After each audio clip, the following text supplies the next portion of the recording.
London, oh London. It really is an absolute universal hub of opportunity, of light and colour, diversity, history.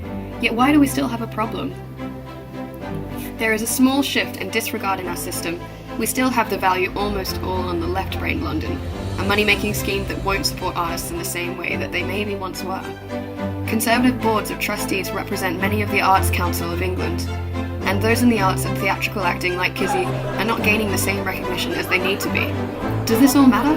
Yes, so much. London as a city is a cultural hotspot that has contributed to and created life-defying arts that reach across generations. Is the birthplace of classic rock, of art, the originality of punk 1970s sector, modern drama and the British cutting cynicism in their expression is what makes it so real, so raw and loved. And the government is trying to mould museums in its own image, with direct influence from Number 10, not looking deep into the arts and possibly what young people want to see. We are not reaching far beyond England's borders, where there is a lack of representation in so many areas of London, including visual arts, politics, and film, theatre and television. And creatives like Kizzy in acting come from all kinds of backgrounds that bless and mark London due to the continuing stories. Join them this evening at Soho's Bar Italia. I'm Kizzy Edgell. So what do you do? What's your passion? I'm an actor. My passion is acting and also gender deviance. What maybe discrimination or misogyny have you experienced being in this industry?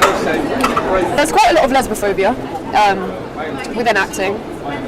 I think people call gay people theatrical, but I think there's a really specific sort of discrimination when it comes to queer women and their role within TV and film and representation. I think there's a severe lack of that. I come across too butch for some roles, too feminine for other roles, and it is weird to navigate as someone who isn't completely gender conforming. Where do you think we stand with London and the arts? It's such a diverse city, yet also not inclusive.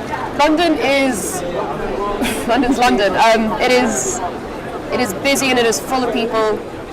And yet within TV and theatre you see the same faces. You don't get new actors. You don't see what London really is. You don't see the full colour, the full breadth of London. London does have a very special history. It is easy to romanticise it and be like, oh, alternative scenes were cooler then, everything was cooler and fresher. But I think we've never been in a better place for different types of people and different types of roles that we have now. Okay. So what has you continue as an artist? Really, really confident is when I'm working and when I'm acting. And I don't find that in other aspects of my life. Definitely the support should already be there for people trying to work in the industry. But I think it is also important to give people who are disadvantaged a leg up. You can't change the system overnight. Yet there are wonderfully fantastic resources and support systems for those minorities. London has a history, a charm, a reason. Youth, diversity, beauty, passion, love. Why are we avoiding that? Gabby Brown, also known as Gaia, is a modern environmentalist musician based in Sydney, Australia, whose artistry soars. Alright, what do you do and what's your craft? I make music and arguably try and facilitate community stuff and events.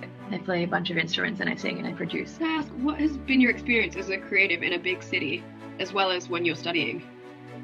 They're two different experiences, I guess. I think in a big city, so I'm in Sydney, I think sometimes the assumption is that, especially Sydney historically was super active in terms of its nightlife and creativity, but it got very squashed in the last 20 years due to things like the lockout laws that came into place in 2014. So I would have been 17 when they came into place. So the second I could legally go out, there was nowhere to go.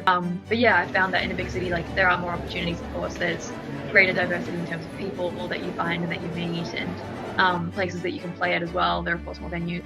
I've personally found that it's actually been quite a positive experience, thankfully. Like, I'm bisexual, but I think it's when you find your tribe and your community of people. So often I'll find other people who also incidentally turn out to be queer. Also, I've found that like a lot of men that I studied with and just like really respectful of women and, make it a priority to care about issues that are affecting women with their music. Charities, of course, like are often supported by donors, which are millionaires and billionaires. And I don't think that either of those things or people should exist, of course. And that, of course, the arts are supported. And yeah, that they should be taken seriously as every other, as serious as they take healthcare and things like that. It should absolutely be mandated. Yes, people would not survive without it. Literally, there'd be very severe mental health crisis that would arise if there were arts. Well, it depends on how you view it, instead of viewing it as a bit of fun. Does it feel patronising in the fact that there are charities for the arts to support us when the support should already just be there? Yeah. Acting for Others is an award-winning charity that gives tutorials and funding for all folks involved in the arts, backed by 14 supporting groups and stars like Judi Dench and Mark Rylance. National Youth Arts Trust 2 champions performing arts individuals on the rise, where theatre is another section of cultural London that classically has roots in so many young workers writing and creating the stories in the heart of London. Yet these are charities. Why, and is that a patronising front to deal with? These are people making drama, making movements, but they aren't able to metaphorically parade the streets with their art. Culture comes from artistry, and artistry comes from diversity and colour. So why are we losing that? I don't know where I'm going from here, but I promise I won't bore you.